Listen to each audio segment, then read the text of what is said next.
Today we're headed to Chicago for the weekend, and after checking into the hotel, our first stop is Stan's Donuts, because grabbing a donut is always a good excuse to get out of the rain.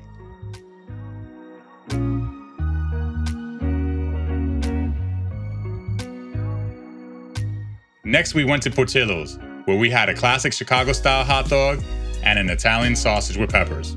By the time we left, the rain had finally stopped and we could now fully enjoy the sights of Chicago as we walked around. That's the Tribune Tower with its Gothic style. I gotta say, the architecture in this city is really cool. You can really see why Chicago is known as the birthplace of the modern skyscraper.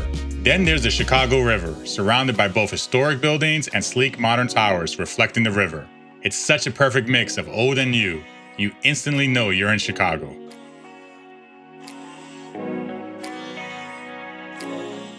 We made our way to Millennium Park, home of the famous Bean, whose actual name is Cloudgate.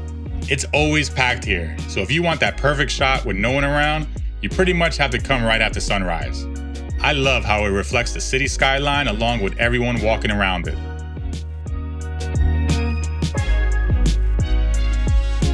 Just a short walk from the Bean is Crown Fountain. It's made up of two giant glass towers facing each other, with digital screens that show the faces of people from Chicago. From there, we walked to Lake Michigan and strolled along the lakefront.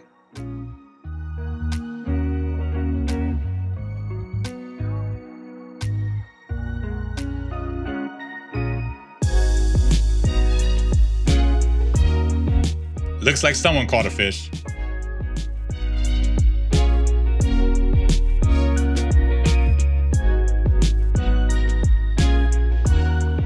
Next, we headed back to the hotel to freshen up. We're staying at the Waldorf Astoria for 2 nights. We had 2 Hilton free night certificates that were about to expire, so we're using both of them for this stay.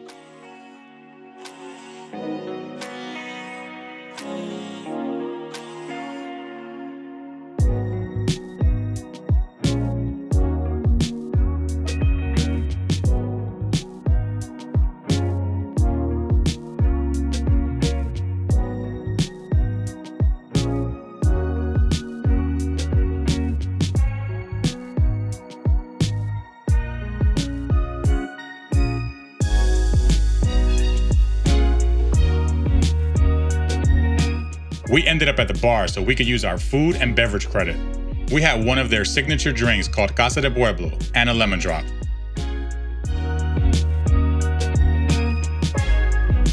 You can't come to Chicago and not have a deep dish pizza. So for dinner, we went to Lou Malnati's. We got there just before happy hour ended, so we kicked things off with mozzarella bites and margaritas, followed by their famous deep dish pizza.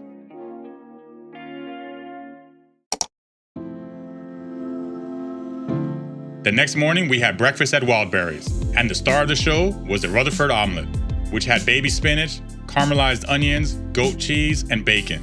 Probably the best omelet we've ever had.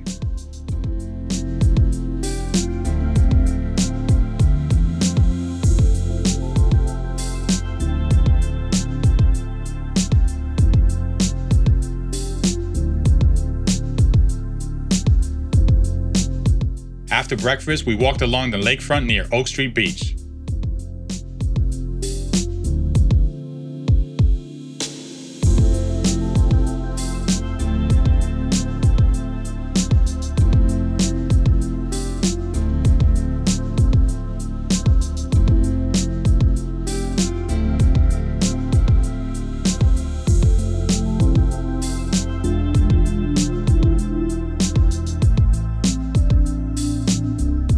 That sleek black building with the X braces, that's the John Hancock Building, now known as 875 North Michigan Ave. It's home to 360 Chicago, one of the city's best observation decks, where you can see the skyline, Lake Michigan, and even neighboring states on a clear day. From up here, you can really get a sense of how big Lake Michigan is. It honestly looks like the ocean.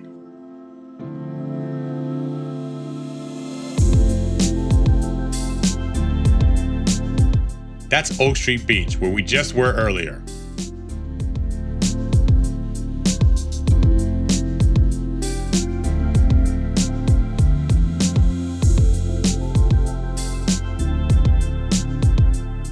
Oh wow, we just happened to walk in front of Do Right Donuts. Honestly, it's not like I planned to walk down some random street where there's nothing around. I don't believe you.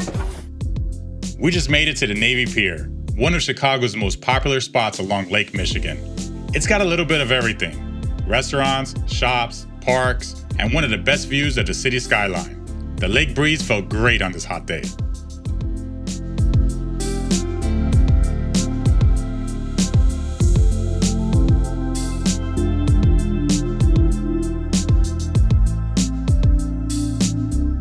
For lunch, we went to Ming Hin, where we had crispy pork belly, fried rice, pot stickers, and lychee and mango smoothies. Down the street, we saw a bakery vending machine, something that you'd expect to see in Japan. If we weren't so full, we definitely would have tried something.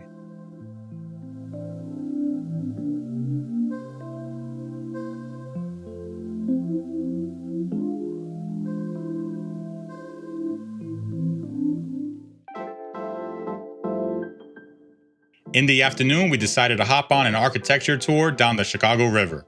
It's one of the best ways to see the city, gliding between these towering skyscrapers while learning how Chicago became the birthplace of the modern skyline. This is definitely a must-do when visiting Chicago. They give a lot of great information about the river, the buildings, and the history of Chicago. Like for instance, this is the St. Regis, the tallest building in the world designed by a female architect.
Before going to dinner, we went to the bar and this time had 2 Casa de Pueblos.